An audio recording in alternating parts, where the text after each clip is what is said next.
You said that leadership is the most challenging of human endeavors, and it's often misunderstood. And I was wondering what do you see in the form of leadership from this whole coronavirus and lockdown? And I'm wondering what you're seeing from individuals in San Diego, from all the business leaders that you teach, from all the people that follow you on social media. I mean, as an observer, what are the things that you see that maybe excite you or impress you, or other things you see where there's like a gap in leadership? One of the things that I've been rolling through with a lot of my clients, a lot of people asking about. So when you're in a situation like this, I always tell people as leaders, what you need to do is you need to tell the truth to your team. You need to tell them the truth about what's happening. And, there's going to be bad news. And if you sit on that bad news, it's not going to get any better. In fact, it's going to get worse. So you want to tell people the truth about what's going on. But what's interesting about this scenario is people don't know what's going on. So how do you handle that, Jocko? If I don't know what the truth is, how do I handle that? What do I tell my team when I don't know what the truth is? What you do then is you tell your team the truth about not knowing. So when you say, listen, right now this is impacting our business, I don't know how long it's going to last for. You can't say, hey, this is only going to last 6 weeks, or this is only going to last a month, or this is going to last until, Christmas. You don't know.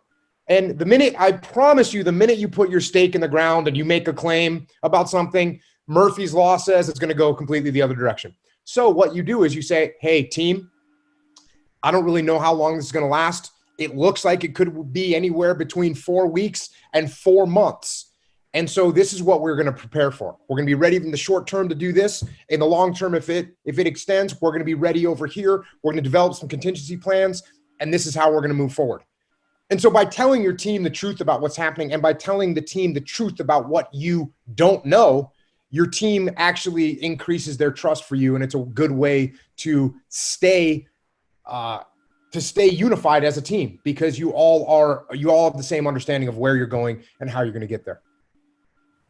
Did you have similar experiences in Ramadi where you only had limited information, where you kind of had to tell your guys, look, this is what I know and this is what I don't know?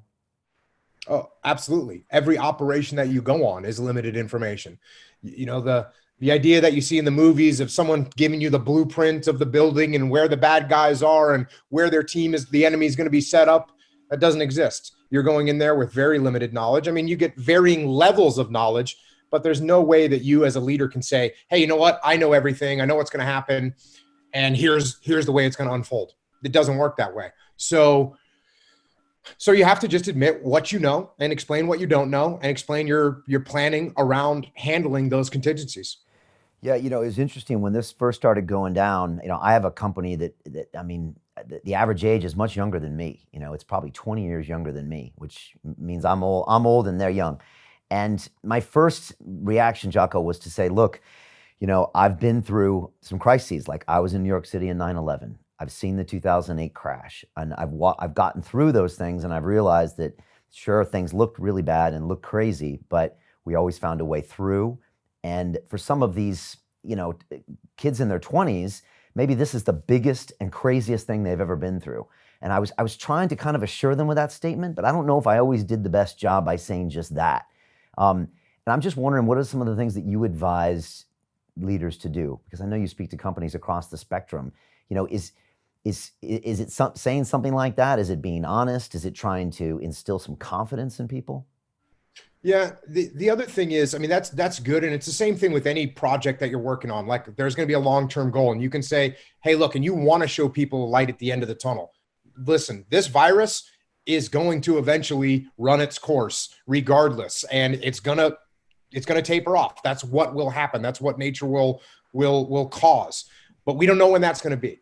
So you give them that long-term kind of light at the end of the tunnel. And it's sort of like explaining to someone why a mission is important. Hey, this is important because it fits into the strategy over here or over there. So you want to give them that long-term, but then you also want to say, listen, in the meantime, while we're waiting for this thing to run out, here's some short-term things that we're going to do. We're going to be okay. We're going to tighten up the team. We're going to pivot in this direction to make sure we can still support our clients over here. So you make little short-term goals that are attainable so that people understand, listen, we don't need to get paralyzed. We need to take action. We need to move.